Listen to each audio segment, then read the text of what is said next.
quick video. Just got done working.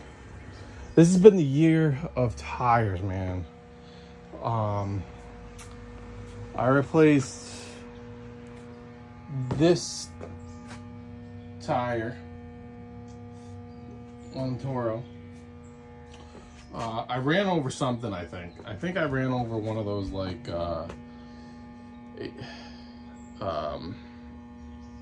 call before you dig flags or something of that nature with a wire, because I had a wire puncture. Had to buy a new tire. Tried the slime. I made a video on this before. Didn't work. This front caster, now same side, has been giving me a hard time with losing air. It was slow. Then it was happening frequently. I slimed it. Again, this slime doesn't really work. It held me a week or two of no air in it.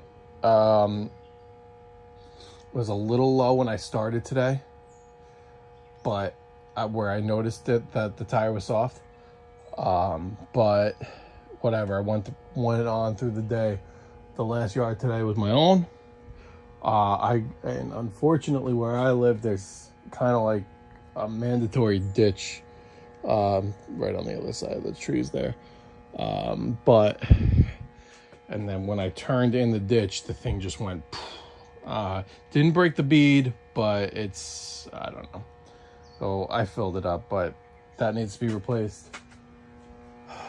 The truck needs new tires. This car needs new tires. Trailer. I don't know if that's gonna show. Maybe that shows. There's like no tread there. There's supposed to be like that. This side's completely, I don't know. I have to see if I could adjust an alignment on this. This is a cheap 10-foot trailer. It's not a big deal. But what I did do is, instead of just buying a tire, and no, I'm not spending crazy money on 14-ply tires for a little trailer, but I get a spare tire and wheel, and in this box I have a spare tire mount. So what I'm gonna do is, the other tire on the other side's not bad. I'm gonna take this off and I'm gonna hold on to it and mount it on the trailer as a spare tire. So if, you know, this ever blows out or whatever, this tire's not in the best shape, but I could toss it on and it'll get me through a few days of being tireless. But that's my plan. Anyway, I don't even know with this caster. I can only make like, problem is these mowers, I want them to go. I love having this thing as a backup. I actually want to cut with it tonight at my own property. It's a pain in the ass to, if I let it go more than 2 weeks. This is week 3. It doesn't want to start. It does eventually, but I gotta like, initially it doesn't want to start. It floods the carb. Then I gotta wait for that to kind of die out. Then it'll start like the next time. Like tomorrow morning this will start. But it doesn't really start when you need it unless you've used it frequently. But that actually has an 18 horse on it, not a pull start, a keyed start. So I don't know, that would be if, like, personally, if this was just my property, I'd keep this, because believe it or not, the cut on this thing is beautiful. Such a beautiful cut. I need to sharpen the blades on this. This is just this is an entry level. It's not even, it's like a high-end residential, but I don't do too many hours with it. The thing with this is I got the MyRide. I actually love the MyRide. I know the guys, it's hater to love it with the MyRide. I love the MyRide. The problem with the MyRide on this one is the suspension is so good, but these front forks and the little axles in here, which they call the spacer spanners, are complete garbage. That if they're not lubed every single day, which to me is unrealistic, especially for a part-time business, they squeak, they squeal, they score. That's the part that's inside the caster here. So, you know, this thing only tops out at like 7 miles an hour, which for cutting, you know, your own lawn is fine, but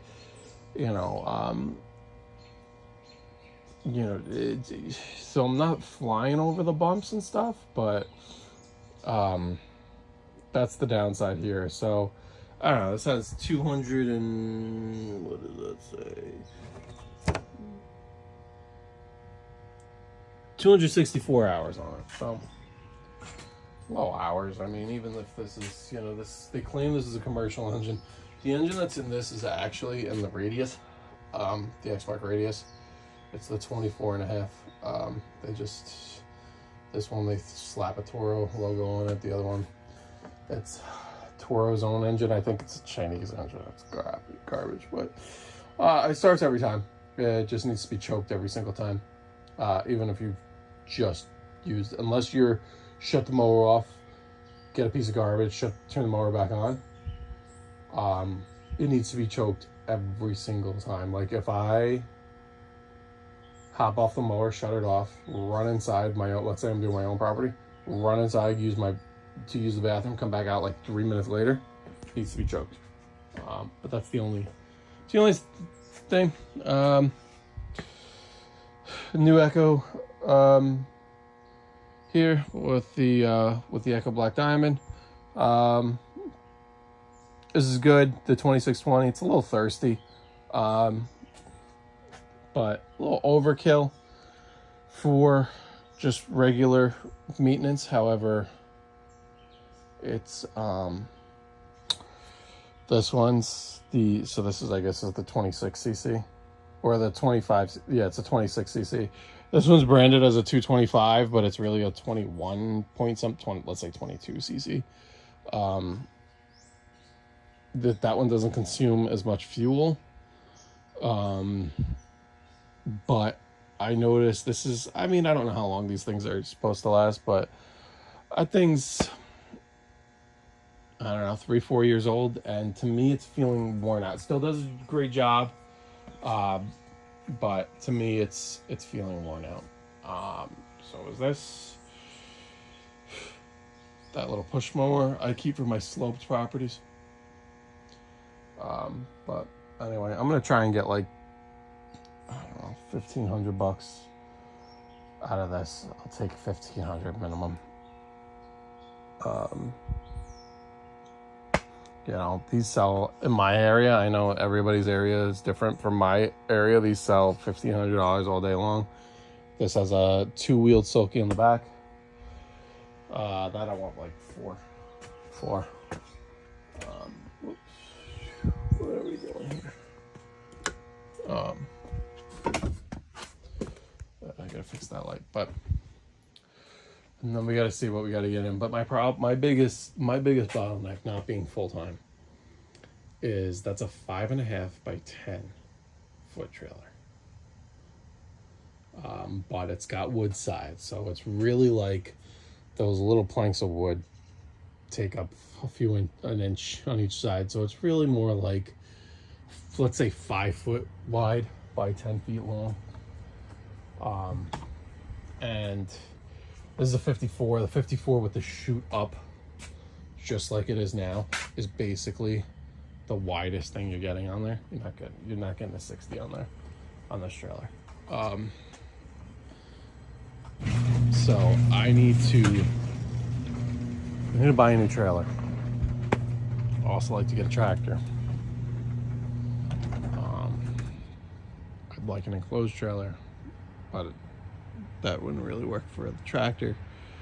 So I don't want to have 3 trailers, but I need to keep this because I have one property in particular where this thing goes, where I have to essentially jackknife this to get in there. But that property itself pays for this trailer a million times over. I do every month's different, but just that one property alone is anywhere from minimum 4 on a very slow month to $2,400 a month. So $400 to $2,400, I would say. That's a $2,000 span. But let's say $1,000 a month I do from that one client. So this has to stay. Because I'm not getting nothing bigger. Not even a 12-foot trailer is getting in there. So we'll see. We'll see what comes next.